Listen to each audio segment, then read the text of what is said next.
Hi luxurious queens, welcome back to Life with Lokie.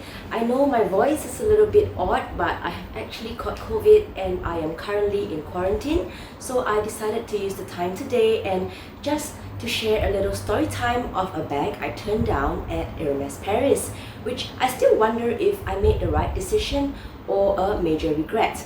And would you like to also guess which bag I turned down? Well, stay tuned to find out. For those of you new here, hello my queens, my name is Lokie and I thank you for clicking on this video.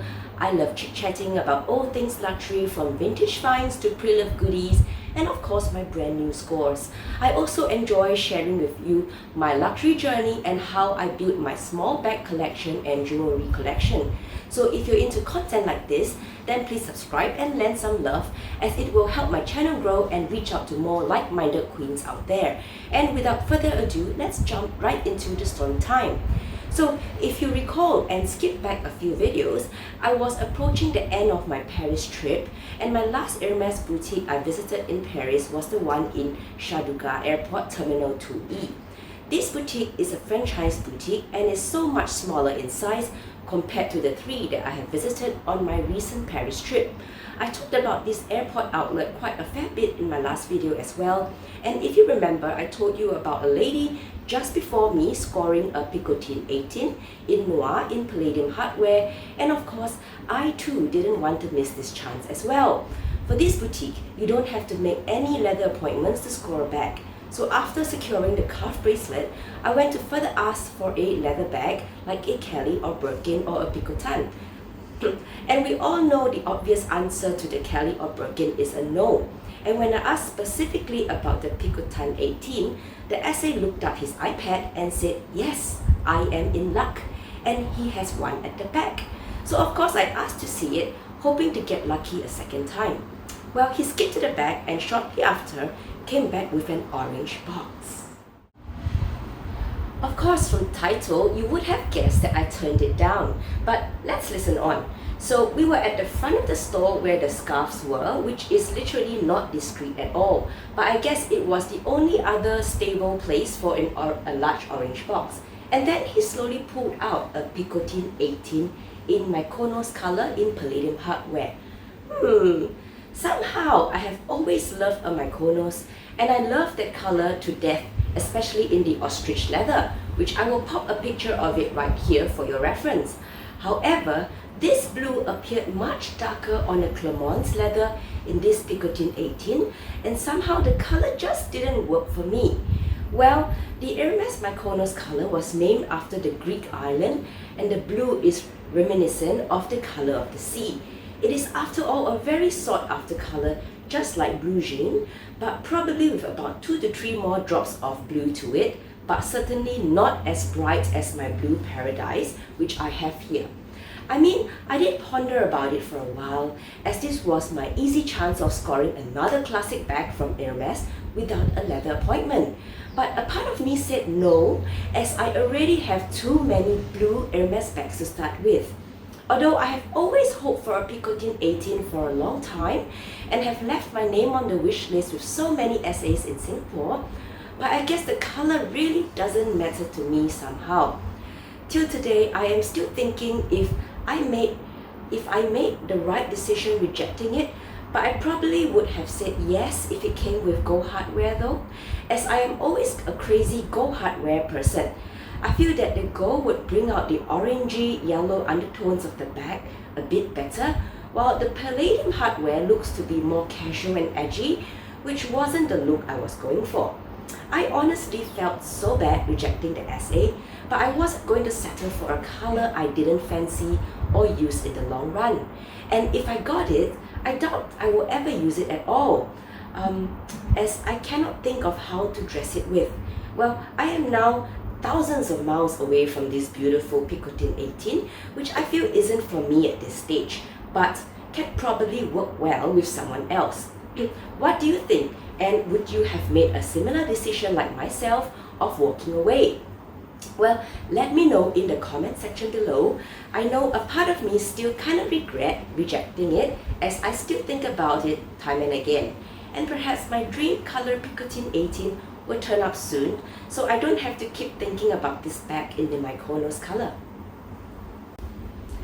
Well, I am still enjoying my beautiful picotin in size 22 in Mauve Sylvester at the moment, and perhaps if I am offered a bag in the right specifications, then I will consider adding it to my collection one day. After all, space is a bit of a constraint for me, and I would like to make each addition to my collection count and meaningful to me.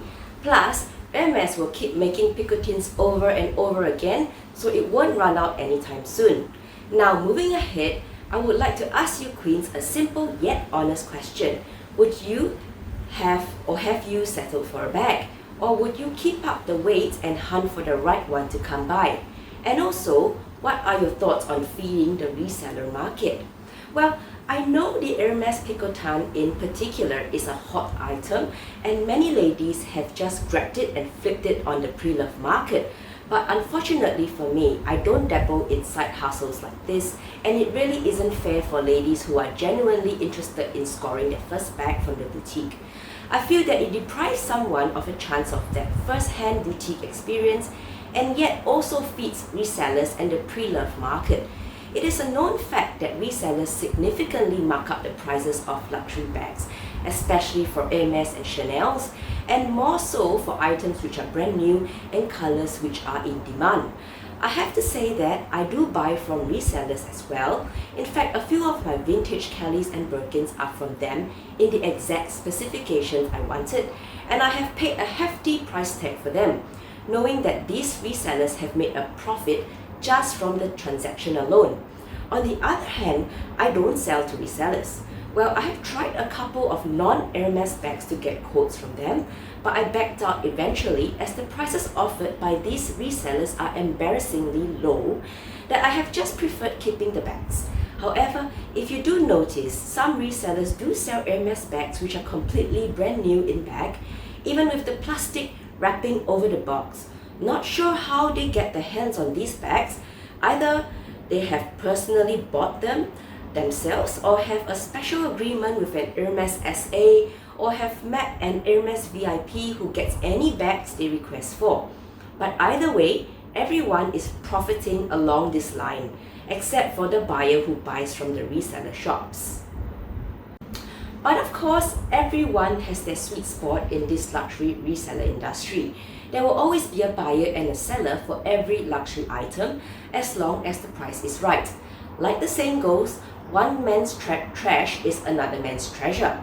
I don't hate resellers, as I find their store more like a museum of bags, and sometimes I walk about their store looking at colors, leathers and sizes, and learning about Hermes from them, as well as getting familiarized with the possible wear and tear of certain leather types, as resellers do stock used and vintage bags as well, so it is a great place to learn a few things from them. However, the issue lies with the clients who jump through hoops trying to score quota bags or hard-to-get items, and then immediately selling them to resellers in hopes of making an immediate profit. Honestly, is it really worth the effort of that whole Hermes journey just for a momentary monetary satisfaction? Or perhaps it will be more valuable holding on to the item and using it. Anyhow, moving forward, it is all good news that Hermes will be able to track all our purchases worldwide, so perhaps that will start to weed out reseller behavior, and it will definitely be eyebrow-raising if a client purchases the same Birkins, Kellys or picotins in the same specifications through the Hermes journey. Well, ultimately, it is a privilege to use these bags if you're able to own them. And for me, I buy what I want to keep and use in my collection forever. Of course, there is always that fall out of love feelings years later where our personal style or lifestyle changes, which also means certain bags are no longer preferred in our collection, which I feel is acceptable and very reasonable. But kid me not if the change of heart or decision is within the day, where literally clients purchase Hermes bags from the boutique and walk right straight across to the reseller boutiques or text the reseller shops the instant they score a bag. Well, I will definitely look forward to your thoughts about clients buying and immediately reselling these bags in the reseller market. And is there a right or wrong about it? Is riding on the hard work of the craftsmen and the prestige of the brand the right way to make a quick buck? And what are the consequences? I thank you for joining me today in my little story time and hearing me out on my overall feel about feeding the reseller market. Do drop me some comments on how you feel about reseller behavior and is it right to weed them out? Because honestly, I feel it would be easier on our wallet if we did. If you enjoy content like this, please do subscribe to my little channel and support a small luxe lover and YouTuber like myself. Have a blessed week, Queens, and take care.